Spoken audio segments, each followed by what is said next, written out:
여러분 반갑습니다. 오늘도 하우스처치 화요예배 함께 계신 여러분 진심으로 환영하고 축복합니다. 이 시간 함께 묵도하시고 산도신경으로 신앙 고백하시면서 오늘 예배를 시작하도록 하겠습니다.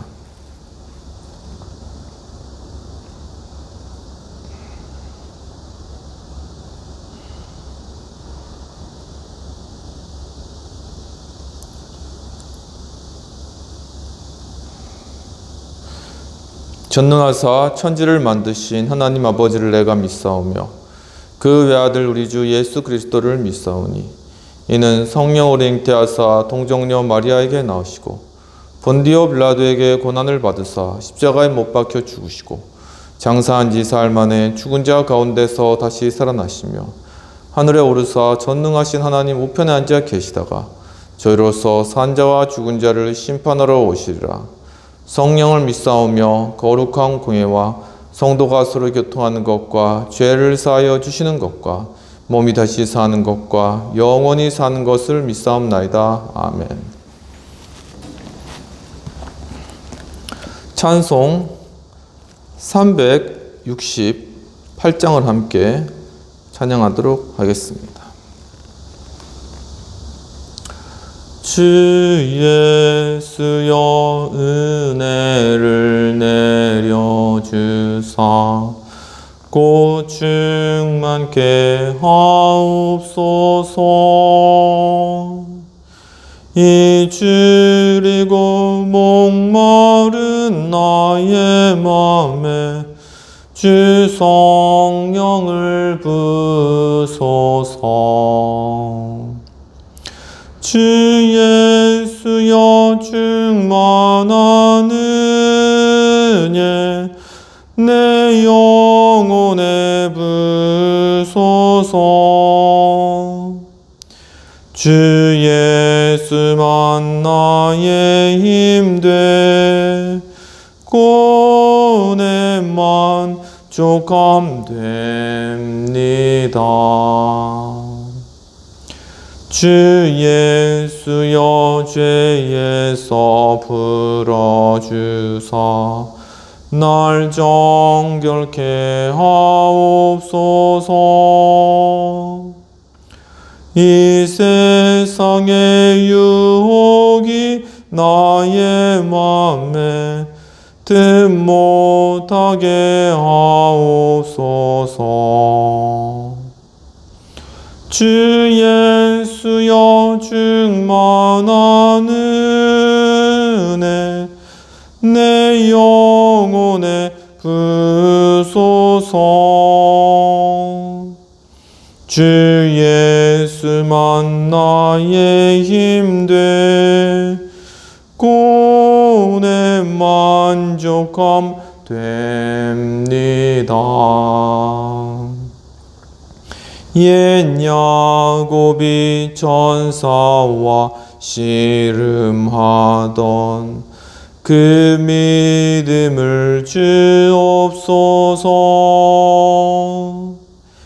이 세상의 물결이 흉흉해도 날 평안케 하옵소서.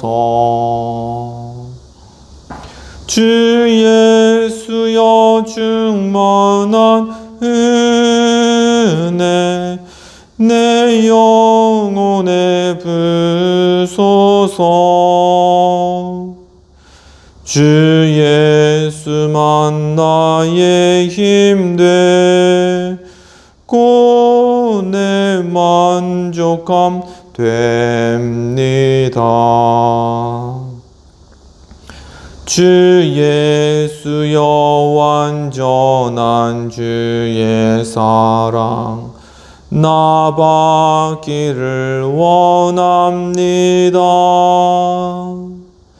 그 사랑이 내 맘에 충만하여 날 기쁘게 하옵소서. 주 예수여 충만한 은혜 내 영혼에 부소서. 주 예수만 나의 힘 되고 내 만족함 됩니다. 내 마음에 임하신 주의 성령 늘 계실 줄 믿습니다. 그 은사를 나에게 부어주사 주 섬기게 하옵소서. 주 예수여 충만한 은혜 내 영혼에 부소서. 주 예수만 나의 힘 되고 내 만족함 됩니다.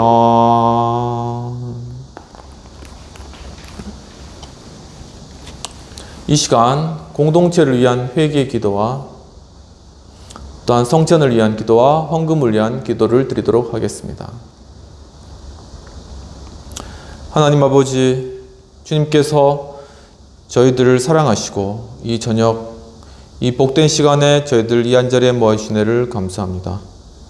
주님, 참으로 이 세상이 흉흉하고 여러 많은 전쟁의 소리와 신음하는 소리와 또한 기아와 굶주림으로 허덕이는 그러한 소리들을 주여 저희들이 참 귀를 막고 듣지 않고 있었습니다. 더더군다나 정말 지옥으로 빠져가는 그러한 영혼들을 향하여서 손 내밀지 못하고 그들에게 복음으로 다가가지 못하였습니다. 주여 정말 이 한국 교회가 또한 이 나라가 세계 가운데 가난하고 굶주린 그러한 민족들에게로 한마음과 뜻으로 나아가지 못하고 그들에게 복음 전하지 못하고 또한 그들을 사랑으로 품지 못하였던 주님이 나라의 죄악들과 우리 한국교회의 죄악들과 우리 공동체와 우리 자신의 죄악들의 시간 주 앞에 자백하오니 주여 용서하여 주시옵소서.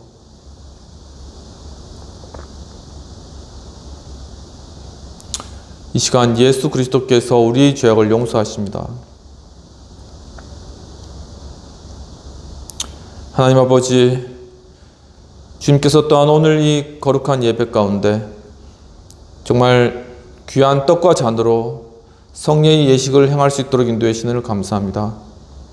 주님께서 잡히시던 날 밤에 떡을 가지고 살해하시고 이것은 너희를 위한 내 살이라고 하시고 또한 잔을 가지고 살해하시고 축복하시며 이것은 너희를 위한 내 새 언약의 피라고 하셨습니다. 주님의 이 살과 피를 먹고 마심으로 말미암아 예수 그리스도의 십자가의 고난과 받으신 그 고초에 저희들도 함께 동참하게 하시옵시고 십자가의 죽으심과 함께 내 자신이 십자가에 못 박히고 그리스도의 부활과 함께 영원한 생명을 소유하는 참된 축복으로 저희들의 삶을 인도하시고 우리 영혼을 지켜주시옵소서. 주님 또한 이 시간을 위하여서 헌금으로 바친 손길을 위해 주님께서 축복하시고 이 헌금이 쓰이는 곳곳에 하나님의 놀라우신 크신 영광과 기사와 위엄이 나타나게 하시며 헌금을 또한 바친 손길을 위해 주님께서 30배, 60배, 100배의 놀랍고 큰 축복으로 함께 하시고 인도하여 주시옵소서. 감사하고 이 모든 말씀 우리 주 예수님 이름으로 기도합나이다. 아멘.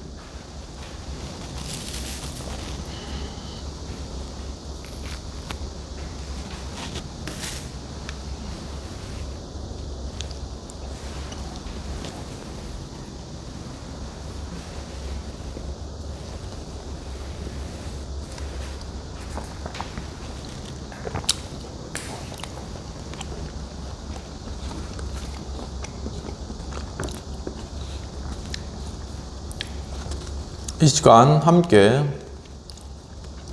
말씀을 받도록 하겠습니다. 오늘 말씀은 이사야 26장 3에서 7절까지가 되겠습니다. 주께서 심지가 견고한 저를 평강하고 평강하도록 지키시리니 이는 그가 주를 신뢰함이니이다. 너희는 여호와를 영원히 신뢰하라. 주 여호와는 영원한 반석이심이로다. 높은 데에 거주하는 자를 낮추시며 솟은 성을 헐어 땅에 엎으시되 진토에 미치게 하셨도다. 발이 그것을 밟으리니 곧 빈궁한 자의 밭과 곰핍한 자의 걸음이로다.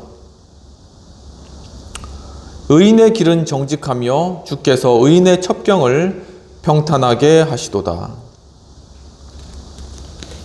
오직 예수님, 예수 그리스도의 은혜와 평강이 있을지어다. 성삼위일체 하나님께 감사와 경배와 영광을 돌려드립니다. 오늘도 예수님을 전합니다. 오늘 본문의 말씀은 이사야 26장 3절에서 7절까지의 말씀이 되겠습니다. 오늘 말씀의 제목은 하나님을 신뢰하는 자의 축복의 모습이 되겠습니다. 즉 하나님을 믿는 자가 받을 세 가지 축복이 되겠습니다. 오늘 본문의 배경을 보면 이사야 23장에서는 두로에 대한 경고로서 두로가 황무하여지고 또한 그 집이 황폐해지고 없어질 것이다 라고 하며 70년이 차면 두로가 무역한 것을 그 이익을 여호와께 돌릴 것이다 라고 이야기를 하였습니다. 또한 이사야 24장으로 넘어가게 되면 여호와께서 땅을 공허하게 하시고 황무하게 하시며 성문을 파괴하시고 또한 그 날에 여호와께서 높은 군대를 벌하시고 예루살렘의 왕이 되실 것이다 라고 말씀하고 있습니다.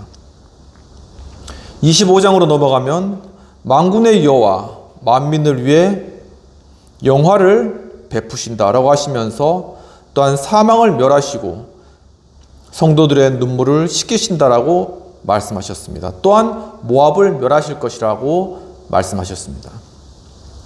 이사야 26장에서는 그 날에 유다 땅에 이 노래가 있을 것이다 라고 하면서 여호와께서 구원을 성벽과 외벽으로 삼으셨다고 하고 너희는 문들을 열고 신의를 지키는 나라를 들어오게 하라 라고 말씀하시며 주께서 심지가 견고한 자를 평강의 평강으로 지키신다라고 하셨습니다. 또한 그는 주를 신뢰하며 또한 주를 신뢰하는 자를 주님께서는 영원한 반석, 높은데 영원한 반석으로 삼으시고 반면에 높은 데 거하는 자는 낮추시고 빈궁한 자가 그들을 밟으며 또한 이 빈궁한 자들의 첩경을 평탄케 하실 것이다 라고 말씀하고 있는 것입니다. 이러한 오늘 본문의 배경과 요약되는 말씀을 가지고 오늘 하나님을 신뢰하는 자의 축복 모습을 나누도록 하겠습니다. 하나님을 신뢰한 자의 축복 모습 첫 번째는 평강하고 평강하게 지키신다라는 것입니다. 본문 3절에서는 주께서 심지가 견고한 자를 평강하고 평강하도록 지키시리니 이는 그가 주를 신뢰함이니이다 라고 말씀하고 있습니다. 이것은 즉 영과 육에 평안을 주신다라는 내용입니다. 본문에서 평강이라는 것은 원어 살롬으로서 평화, 평온, 그리고 강화와 같은 것이 되겠습니다. 즉 여호와를 의뢰하고 그 심지가 견고한 자는 그에게 평화가 임하고 그 마음이 평온하며 또한 그 주변의 환경들을 평화롭게 이끄셔서 강화라는 것은 이렇게 두 나라 간에 평화 조약을 맺는 것이죠. 이처럼 평화한 상태가 될 것이다 라는 것을 말씀해 주고 계시는 것입니다. 이처럼 하나님을 신뢰하는 자의 축복 모습 첫 번째는 영육에 평안을 주신다라는 것이죠.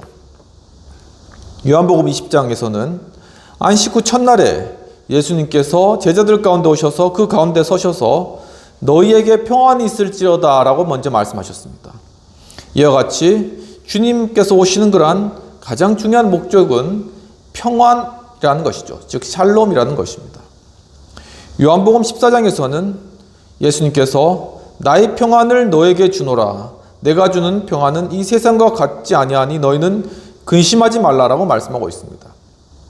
이처럼 이 세상의 평안은 다 한계가 있고 시간이 있고 그 시간이 끝나면 없어져 버리는 것이지만 예수님께서 주시는 평안은 이 세상이 주는 평안과 같지 않고 예수님이 주신 평안은 우리의 마음의 근심을 다 물러나게 한다라는 것이죠.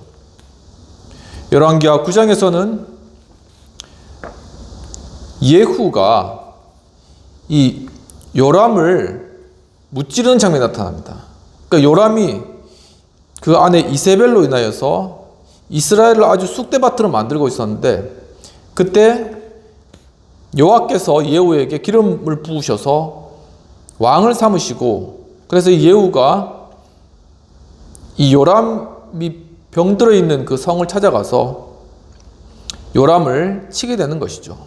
근데 예후가 저 멀리서 오니까는 이 요람이 말을 갖추고 이제 예후를 맞으러 나가서 그에게 평안하냐 샬롬이냐라고 그렇게 물어보는 것입니다. 그러니까 예후가 네 아내 이세벨의 음행과 술수가 이렇게 많은데 어찌 평안할 수 있느냐라고 하는 것이죠. 그러니까 요람이 반역이로다 이렇게 이제 이야기하고 결국은 그 염통이 예후에 쏜 화살에 뚫려가지고 죽임을 당하게 되는 것입니다. 이와 같이 여호와 하나님을 의지하고 그분의 믿음을 가지고 그분의 말씀에 따라 사는 자들에게는 참 평안이 있지만 도리어 이 세상 정욕과 또한 세상 지혜와 계략과 모략으로 세상 재물로 권력으로 권세로 평안을 찾고자 하는 자는 결국 그것을 잃어버릴 것이다 라는 것을 보여주는 것입니다. 이처럼 하나님을 신뢰하는 자의 축복 모습 첫 번째는 그 마음에 평안을 주신다라는 것입니다. 2023년 8월 10일에 본 헤럴드라는 인터넷 잡지에 주승민 교수, 서울신대 교회사 교수님이신 주승민 교수님께서 게재한 그러한 글이 있는데 번영 신학이냐 샬롬 신약이냐라는 그러한 글이 있습니다. 그런데 번영 신약 아니면 샬롬 신학이라는 그러한 용어를 선택하기가 사실은 쉽지 않았다라고 이야기하는 것입니다.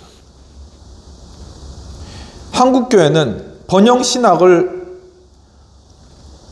비판하고 또한 번영 신학을 폄하하고 있는데 사실 번영을 해야 된다는 것은 하나님께서 우리에게 주신 원래 뜻인 것이죠. 너희는 생육하고 번성하라 라는 그런 의미에서의 번영은 좋은 의미라는 것입니다. 그런데 그것이 하나의 샤머니즘적인 그러한 개념이 함께 들어옴으로 말미암아 용어 자체가 왜곡되었다는 것을 지적하고 계시는 것이죠.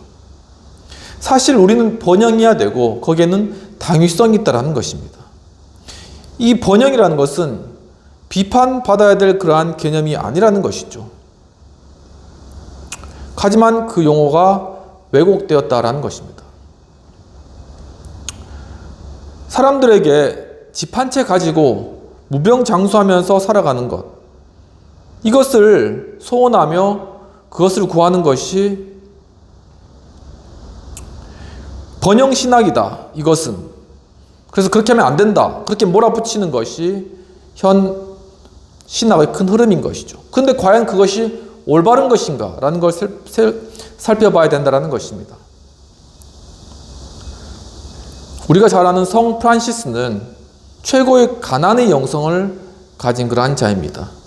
하지만 이 성 프란시스에 비하여서 훨씬 많은 풍요를 누리고 또한 좋은 것을 누리는 그러한 사람들이 정말 집 한 채 아니면은 건강하게 살아가고자 하는 사람들의 그러한 소원에 관하여서 그것을 번영신학이라고 몰아붙이고 비판하는 것이 과연 옳으냐 하는 것이죠.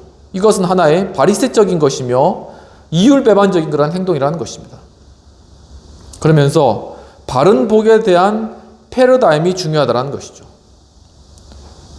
그러니까 샤머님적으로 많은 부를 누리고 그것을 채워나가는 것에 목적을 두고 그것을 추구하는 것은 당연히 하나님 뜻에 어긋나는 것이고 금해야 되는 것입니다. 하지만 우리의 삶 가운데 하나님 주신 것을 누려가도록 그렇게 주님 앞에 구하는 것은 결코 그것이 아주 나쁜 것, 비판받아야 될 것, 그런 건 아니라는 것이죠.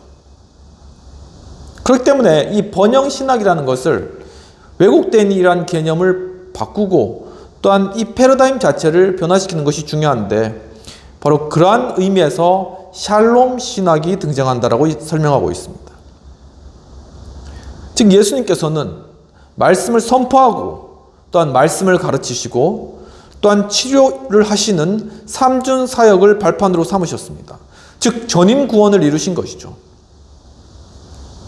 또한 아브라함은 메시아를 바라보는 그러한 영성을 가진 인물이었습니다. 즉 아브라함은 수천 년 후에, 6천 년 후에 올 그 예수 그리스도, 바로 그분을 미리부터 바라보고 그분을 계시한 그러한 놀라운 영성을 가진 그러한 인물이었죠. 하지만 그 역시, 아브라함 역시 380명의 자신의 집에서 거느리는 사람을 데리고 가서 롯을 건져오는, 그만큼 어떤 거부였다라는 것입니다.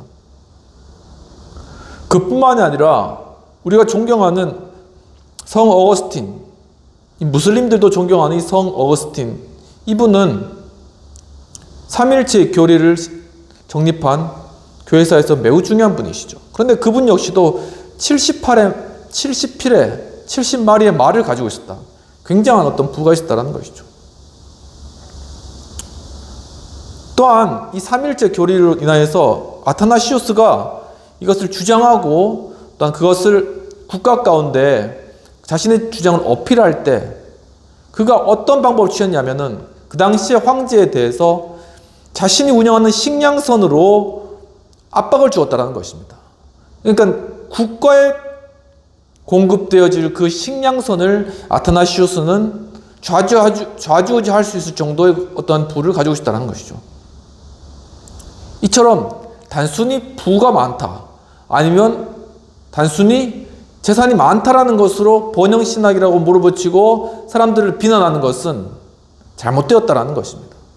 중요한 것은 그 재물을 어떻게 사용하느냐, 그 재물을 왜 원하느냐, 그리고 그러한 재물을 잘 통제할 수 있느냐라는 것이죠. 바로 이 우리가 가진 재물, 이것을 우리가 통제하고 그것을 하나님의 뜻을 위해서 사용할 수 있는 만큼의 더 큰 믿음이 있다면 우리는 바로 우리의 재물을 정말 청지기로서 하나님의 그러한 소명들을 이루기 위해서 사용하게 될 것입니다. 또 그것을 위해서 제 앞에 강구할 수도 있는 것이고요. 또한 그것에 대해서 이것이 번영신학이라고 비판받아도 될 일이 아니고 또한 그것은 마땅치 않다는 것입니다. 그렇기 때문에 이것을 우리가 소해 나갈 때 샬롬의 신학, 주님께서 우리에게 주신 그러한 풍성하게 공급해 주시는 것으로 우리가 이 땅 가운데 평화와 샬롬을 이루어가는 그러한 샬롬의 신학으로 우리가 다시금 부에 대한 패러다임을 재정립해야 될 필요성이 있다라는 것을 강하게 어필하신 것이죠. 이처럼 하나님을 신뢰하는 자의 축복 모습 첫 번째는 바로 그 육과 영의 평안을 주신다는 것이죠. 그 영혼이 잘됨과 같이 또한 그 육신과 그의 삶이 풍성해지는 전인격적인 그러한 구원, 그리고 주님께서 전인격적으로 다루시는 그러한 것을 주님께서 주시고 그 모든 것이 영과 육과 우리의 모든 삶을 통하여서 우리에게 평안으로 주어진다라고 말씀하고 있는 것입니다. 이처럼 하나님을 신뢰하는 자의 축복 모습 첫 번째는 영육의 평안을 주신다라는 것입니다. 그렇다면 하나님을 신뢰하는 자의 축복 모습 두 번째는 발이 그것을 밟는다 하심이라는 것입니다. 즉 6절에 보면 발이 그것을 밟으리니 곧 빈궁한 자의 발과 곰핍한 자의 걸음이로다 라고 말씀하고 있습니다. 즉 가난한 자에게 승리를 주신다라는 것입니다. 본문 6절에서 밟다라는 것은 원어 티르모센나로서 짓밟다, 복종시키다, 짓누르다라는 그러한 의미가 있는 것이죠. 즉 하나님을 신뢰하는 자의 축복 모습은 바로 가난한 자에게 승리를 주시는데 그 주시는 승리는 바로 원수를 밟아 이기고 승리하는 그러한 승리라는 것입니다. 사무엘상 17절에서는 다윗과 골리앗이 한판 대결을 벌이게 되는 것입니다. 다윗은 사울의 그러한 철모와 또한 칼과 또한 갑옷을 입어보고 자신에게 맞지 않는 그러한 갑옷을 다 벗어버리고 물맷돌 5개를 가지고 골리앗 앞에 달려간 것이죠.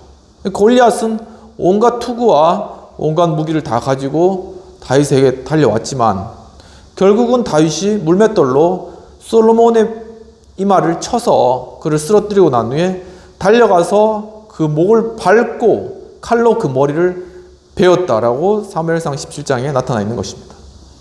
이와 같이 밟다라는 것은 완전한 승리, 절대적인 승리를 의미하는 것입니다. 창세기 3장에서도 바로 원시 복음으로서 하나님께서 뱀의 유혹에 빠진, 그래서 타락한 아담과 하와에 대해서 그들에게 이야기를 하면서 바로 여기에서 예수 그리스도의 구원의 사역을 미리 예표하십니다. 바로 그렇기 때문에 그것을 원시 복음이라고 하는 것이죠. 즉 뭐라고 말씀하셨냐면 창세기 3장 1절에서 여자의 후손이 내 머리를 상하게 할 것이다. 이 내라는 것은 뱀을 이야기하는 것이죠. 이 내 머리를 상하게 할 것이다. 즉 여자의 후손, 즉 예수 그리스도가 이 뱀, 즉 사탄의 머리를 밟아 부술 것이다 라고 그렇게 말씀하시는 것입니다. 이와 같이 밟다라는 것은 완전한 승리, 승리의 선포를 의미한다라는 것을 알 수 있습니다. 여호수아 10장 24절에서도 여호수아가 가나안 땅을 정복해 들어갈 때 거기에 기브온 민족이 있죠. 이제 그 민족들은 여호수아가 여리고성과 또한 아이성을 점령한 것을 알고 이제 아모리 왕들이 5 왕들이 모여가지고 이 이스라엘 민족을 치르고 나가는 것이죠. 그런데 그때 여호수아가 나아가서 이 아모리 왕 5 왕을 쳐서 그들을 붙들어 오게 된 것입니다. 그리고 그들을 자기 앞에 붙잡아 와서는 장군들에게 이 왕들의 목을 밟으라고 이야기하고 있습니다. 즉 이 목을 밟는다라는 것은 즉 완전한 승리, 반대로 말하면 이 적들은 완전한 죽음을 당하게 된다는 것을 의미하는 것이죠. 이와 같이 하나님을 신뢰한 자의 축복 모습 두 번째는 가난한 자에게 승리를 주셨는데 이러한 승리가 그냥 단순한 승리가 아니라 완전한 승리, 완전한 승리를 주신다라는 것입니다. 사랑하는 성도 여러분, 이와 같이 이 세상의 어떤 부와 재물과 또한 교만해진 그러한 높은 문화들 앞에서 그것에 위축하고 그것에 뒤로 물러나고 아니면 그것을 우상으로 섬기거나 그것을 따라갈 것이 아니라 오늘 다윗과 같이 여호수아와 같이 담대하게 일어나서 이 세상의 문화, 물질의 문화, 이러한 문화들을 향하여서 정말 담대히 나아가고 그것을 이기고 또한 그것을 발로 밟는 그런 놀라운 승리의 역사를 경험하는 우리 성도님 되시기를 주님의 이름으로 축원합니다. 2025년 8월 2일 날 CK 원썸머라는 티스토리를 제가 운영하고 있는데 거기에서 이 백선엽 장군님에 관한 퓨얼웨이 픽처스 영화사에서 만든 그러한 최근의 영화 승리의 시작이라는 영화를 보았습니다. 그 영화를 보고 승리의 시작을 통해 본 리더십의 유형 분석이라는 그러한 글을 짤막하게 제가 정리한 내용이 있습니다. 즉 이 영화의 승리의 시작을 보면 이 백선엽 장군의 어린 시절은 굉장히 좀 불우했는데 1920년도에 평양에서 그가 태어난 거예요. 평양에 있었는데 그때 아버지의 무능력으로 그들이 그 백선엽 장군의 그 가족이 굉장한 극심한 가난을 앓고 있었던 것이죠. 그러한 극심한 가난 가운데 그 어머니는 스스로 목숨을 버리려고 하였습니다. 하지만 백선엽 장군의 누나가 딱 우리가 눈 감고 3년만 버텨보자 이런 이야기를 하고 그래서 그 어머니가 스스로 죽기를 포기하고 이제 삶을 살아가시는데 그 이후에 그리스도인이 되어서 놀라운 기도의 여성으로 변화하게 됩니다. 바로 이러한 어머니의 기도 가운데 백선엽 장군은 책을 많이 읽고 독서하면서 그 꿈을 키워온 것이죠. 그러다가 평양사범학교에 입학하게 되었는데 이것은 자기의 진로가 아니다라고 생각하게 된 것입니다. 즉 자신의 외할아버지가 군인이셨고 그래서 자기도 군인의 삶이 더 자신에게 어울린다라고 생각한 것이죠. 즉 그가 이미 태어나거나 또한 자라면서 리더십의 어떤 그러한 마음들이 마음 가운데 생겨난 것입니다. 그리고 백선엽 장군은 봉천 군관학교에 입학하게 된 것이죠. 거기서 이제 졸업을 하고 해방될 쯤에 1945년도에는 중위의 계급을 가지고 있었습니다. 그리고 1950년 6.25 발발 시에 그는 1사단의 사단장이었는데 6.25 발발 좀 전에 파주 지역에 이렇게 사단장으로 취임해가지고 그 호를 크게 팠다고 합니다. 혹시나 북에서 내려올까봐 호를 크게 팠는데 그것이 이제 하나의 6.25가 발발하면서 하나의 큰 어떤 장애물이 된 것이죠. 하지만 이제 소련제 전차를 갖춘 그러한 부대가 밀고 내려오자 결국은 후퇴하다가 낙동강 정선까지 후퇴하게 된 것입니다. 그리고 이 다부동이라는 곳에서 접전을 하고 있었는데 여기가 밀리면은 낙동강 전선이 무너짐으로 말미암아 유엔군이 참전할 시간을 벌지도 못하고 이 남한 지역은 다 점령되어 버리는 것이죠. 그래서 이 지역은 꼭 사수해야 되는 그런 지역이었다는 것입니다. 이 지역 중에 천평동 계곡이라는 곳이 있었는데 거기는 미 27연대가 지키고 있었다는 것이죠. 그런데 이 연대가 지키고 있는데 후방이 뚫리면은 적이 후방으로 들어올 수 있기 때문에 국군이 그들의 후방을 지키고 있었습니다. 그런데 이제 이 국군이 그 후방을 지키다가 식량이 떨어지고 여러 가지 이제 총탄도 떨어지고 하니까는 그냥 맥없이 거기서 후퇴를 해버린 것입니다. 그냥 이제 천평동 계곡을 그냥 내려와 버린 것이죠. 그것을 보고 미 27년대에서는 와 이렇게 하다가는 우리 후방이 다 뚫리고 우리가 고립되겠다 싶은 생각이 들어가지고 미 8군에다가 전화를 한 것입니다. 그러니까 미 8군에서 바로 1사단 거기 막사로 전화를 바로 한 것이죠. 1사단 본부에서 초등학교를 본부로 사용했는데 거기서 이제 미 8군의 전화를 받고는 이 백선엽 장군이 한 10km 된답니다. 거의 본부에서 천평도 계곡까지 그냥 10km를 지프를 타고 바로 달려온 것입니다. 달려와서 이제 보니까 저기 위에서 그냥 국군들이 그냥 맥없이 그냥 내려오는 겁니다. 그냥 줄줄줄줄. 그 자리에서 바로 백선엽 장군이 어머니의 그냥 기도가 있잖아요. 그 자리에서 기도하고 바로 거기를 달려 올라갔다고 합니다. 그래서 이제 그 내려오는 그러한 국군을 다 모아가지고 거기서 이제 이야기를 한 것이죠. 이 다부동의 그러한 상황들이 굉장히 중요하고 그리고 이 지역을 빼앗기면 결국은 한국은 점령되게 된다. 이 지역은 꼭 사수해야 된다. 그렇기 때문에 내가 먼저 올라가겠다. 만약에 내가 올라가다가 후퇴할 것 같이 보이면은 나를 총으로 쏴라. 그렇게 이야기를 하고 자신이 맨 먼저 적진으로 달려 올라갔다고 합니다. 바로 그것에 영감을 받은 이 함께 했던 군인들은 그 백선엽 장군 뒤를 따라서 다시 올라간 것이죠. 올라가자 이 북한군은 이 올라오는 그러한 국군을 보고 이들이 다시 갔다가 온 줄 생각 못하고 후방에 지원하는 병력이 왔구나 이렇게 이제 오인을 한 겁니다. 그래가지고 아이고 우리가 죽겠네 하고 이제 거기를 다부동을 포기하고 그냥 후퇴를 해버린 것이죠. 그러니까 여기서 전세가 뒤집어진 것입니다.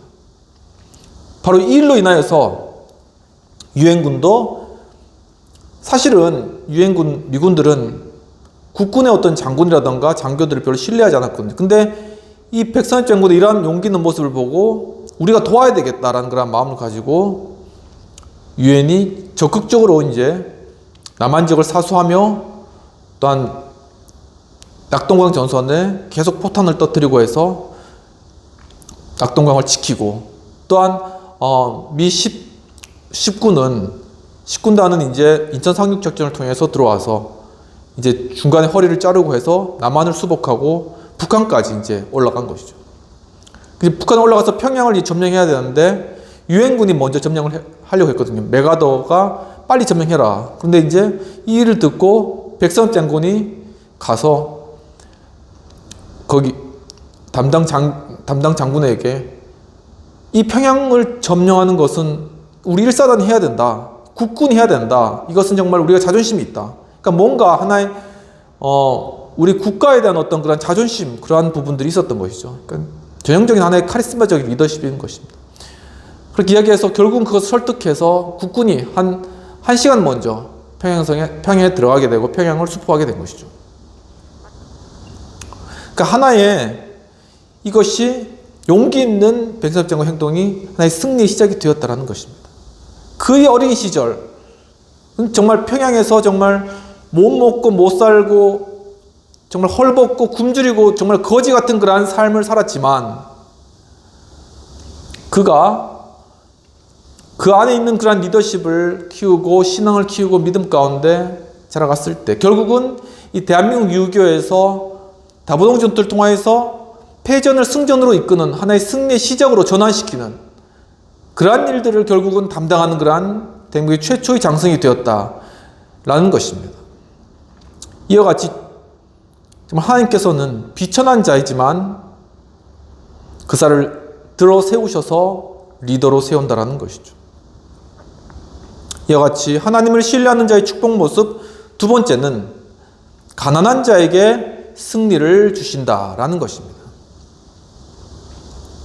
하나님을 신뢰하는 자의 축복 모습 첫 번째는 평강하고 평강하게 지키신다. 즉 영육에 평안을 주신다라는 것이고, 두 번째는 발이 그것을 밟는다고 하셨다라는 것이죠. 즉 가난한 자에게 승리를 주신다라는 것입니다. 그렇다면 하나님을 신뢰하는 자의 축복 모습 세 번째는 그 첩경을 평탄케 하신다라는 것입니다. 본문 7절에서는 의인의 길은 정직함이여 주께서는 의인의 첩경을 평탄하게 하시는도다 라고 말씀하고 있습니다. 즉 그의 장래를 인도해 주신다라는 것이죠. 본문에서 첩경이라는 것은 원어 미갈로서 통로, 하나의 오솔길, 경주로와 같은 것입니다. 그러니까 우리가 앞으로 갈 그러한 길들이 우리가 잘 보이진 않고 오솔길과 같고, 그리고 우리가 달려갈 길이 하나의 경주해야 될 어떤 그러한 트랙과도 같고 그러한 삶입니다.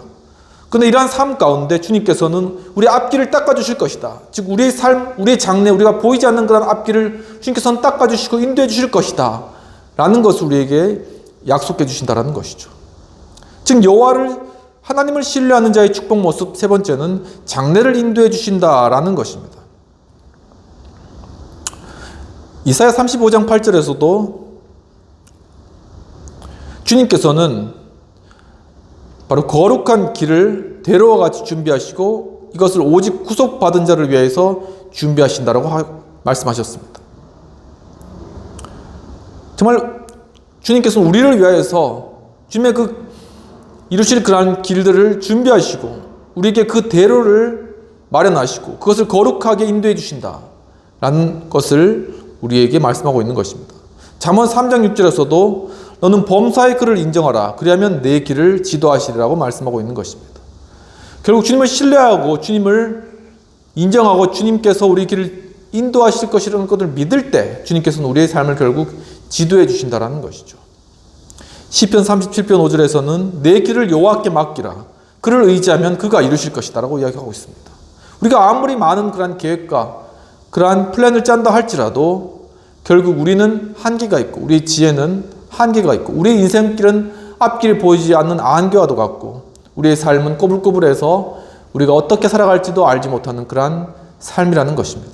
하지만은 주님께서는 우리에게 내 길을 여호와께 맡기라. 그를 의지하면 그가 이루어 주실 것이다 라고 우리에게 약속을 주시고 계시는 것입니다. 우리의 지혜를 내려놓고 여호와께 우리의 길을 맡길 때 주님께서는 우리를 인도해 주신다는 것이죠. 이처럼 하나님을 신뢰하는 자의 축복 모습 세 번째는 장래를 인도해 주신다는 것입니다.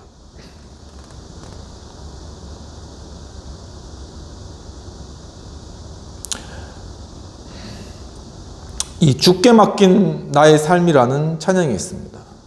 김경희 님이 작시하셨고 최인혁 님이 곡을 쓰셨는데, 최인혁 3집 홀이라는 음반에 1991년에 음반에 실렸습니다.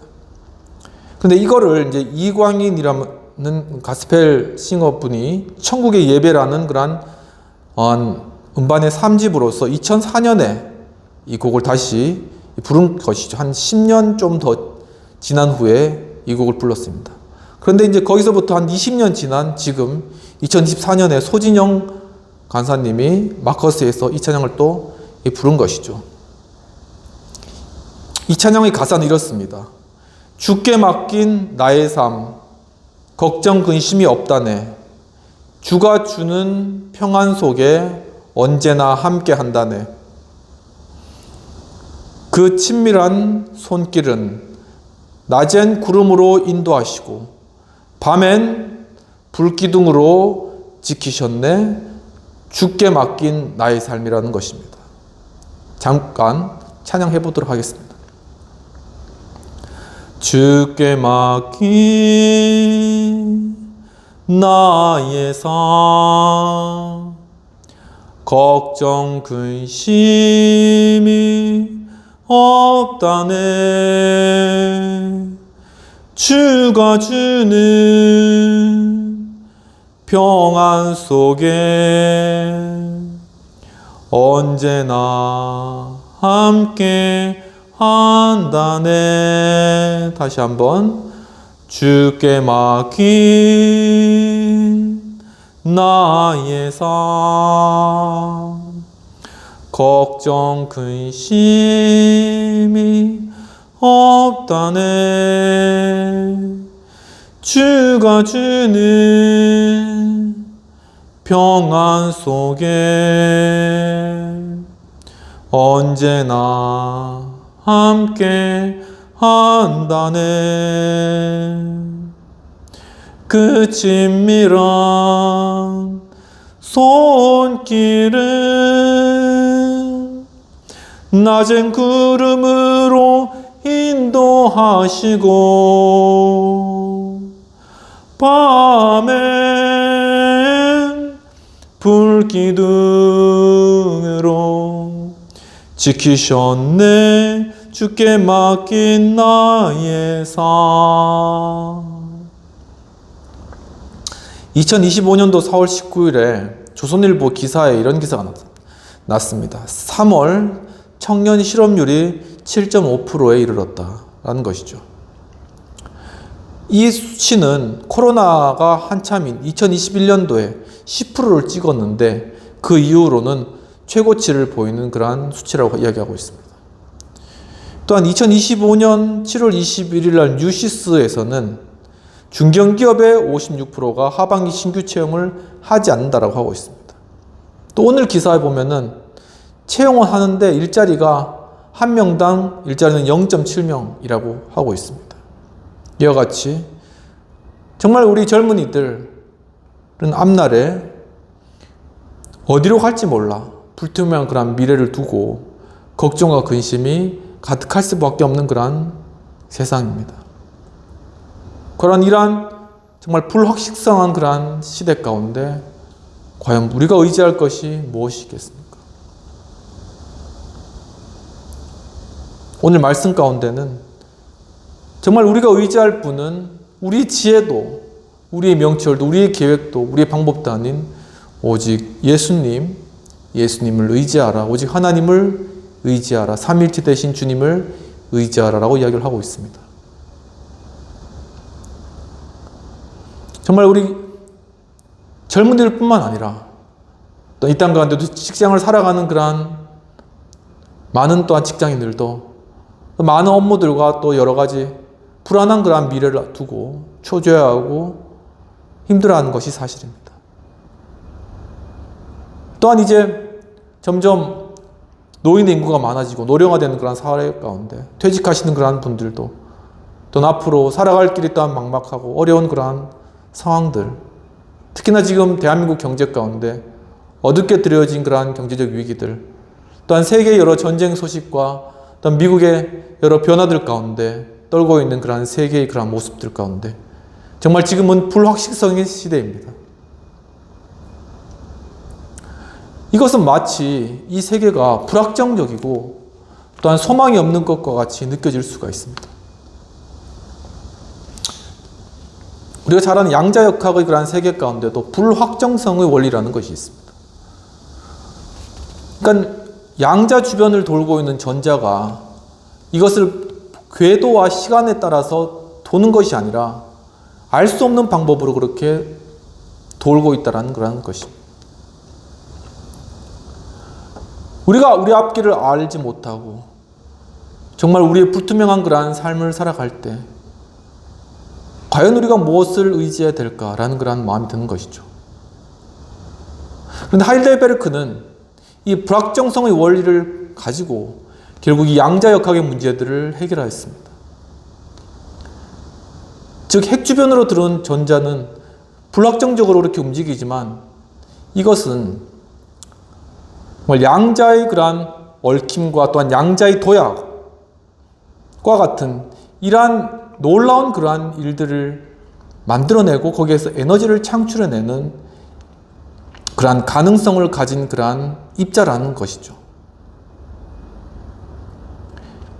이와 같이 우리의 삶이 불투명해질수록 반대로 우리에게는 더욱더 많은 에너지와 더욱더 많은 가능성이 있다라는 그러한 사실입니다. 우리에게 리스크가 클수록, 우리의 삶이 불안정할수록, 우리의 삶이 불확정할수록 우리가 정말 핵과 같은 그 예수 그리스도, 그분만을 바라보고 우리가 의지하고 나아가면 우리는 불확정적으로 움직이는 이 전자가 퀀텀 점프로 뛰는 것과 같이 정말 주님 주신 그런 에너지를 통하여서 우리가 도약하며 승리할 수 있게 된다라는 것을 오늘 말씀과 또한 우리에게 주신 이러한 일반 은총이란 과거의 원리를 통하여서 우리에게 보여주고 계신 것이죠. 정말 여러분, 우리 사랑하는 성도 여러분, 정말 힘들고 어렵고 이렇게 앞이 보이지 않는 상황들을 맞이한다 할지라도 참으로 이 가운데 오직 중심 되신 예수 그리스도, 그분만을 의지하고 나아가십시오. 그렇다면 주님께서 성령님을 통해 주시는 그 놀라우신 에너지를 통해서 여러분들을 정말 퀀텀 점프할 수 있도록, 승리해 나갈 수 있도록 이끄시리라 믿습니다. 이 시간 말씀을 정리하도록 하겠습니다. 하나님을 신뢰하는 자의 축복 모습 첫 번째는 평강하게 지키신다라는 것입니다. 즉 영육에 평안을 주신다라는 것이죠. 또한 두 번째는 발이 그것을 밟을 것이자, 즉 가난한 자에게 승리를 주실 것이다 라는 것입니다. 세 번째는 첩경을 평탄케 해주실 것이다. 즉 그 장래를 인도해 주실 것이다 라는 것이죠. 정말 오늘 하나님을 신뢰하는 자를 평강에 평강으로 지키시고 또한 가난하여도 승리 주시며 장래를 인도하시는 주님을 경험케 해주시도록 이 시간 함께 기도하도록 하겠습니다. 하나님 아버지, 주님 참으로 그렇습니다. 우리의 장래는 불투명하고 또한 우리의 공동체뿐만 아니라 이 나라의 그런 장래도 불투명하고 이 세계의 흐름도 너무나도 어두운 가운데 저희들 또한 우리 젊은이들 또한 이 땅을 살아가는 그러한 많은 중년의 그러한 직장인들 또한 퇴직하신 그러한 또한 노인들 또한 가정에서 또한 주부로서 살아가는 그러한 모든 분들 또한 공부하고 있는 우리 어린 청소년들 주님 정말 너무나도 불확실한 이러한 세대 가운데 불안에 떨며 살고 있는 것이 정말 우리의 모습임을 이 시간 주님 앞에 고백합니다. 주여, 하지만 우리가 정말 우리의 살아왔던 그러한 길들을 기억하게 하옵소서. 정말 이 나라 이 민족이 어떤 공산주의 그러한 공격으로 인하여서 낙동강까지 밀려왔을 때 이 나라의 운명이 꺼질 것 같은 그러한 상황 가운데서도, 앞이 보이지 않는 그러한 안개 같은 상황 가운데서도 정말 주님 앞에 대통령과 장로들이 함께 기도했을 때 낙동강 위에 있었던 그러한 막고 있었던 구름이 걷히며 전선이 보임으로 말미암아 그 전선에 또한 그 전선을 지키고 또한 유엔군을 통하여서 그 전선에 지원으로 또한 포격함으로 말미암아 결국은 이 낙동강을 지킬 뿐만 아니라 남한을 지키고 평양까지 또한 탈환할 수 있었던 이러한 우리의 역사들을 주님 기억하게 없소서. 하나님 아버지, 이와 같이 정말 저희들이 지금 너무나도 어려운 상황들 가운데 있사오나 주여, 이럴 때일수록 정말 오직 우리가 예수 그리스도를 붙들고 나아갈 때 우리를 참으로 주님 성령께서 주는 에너지로 말미암아 도약하는, 점프하는, 새롭게 하는 그러한 하나의 놀라운 반전의 계기가 될 줄로 믿사옵나이다.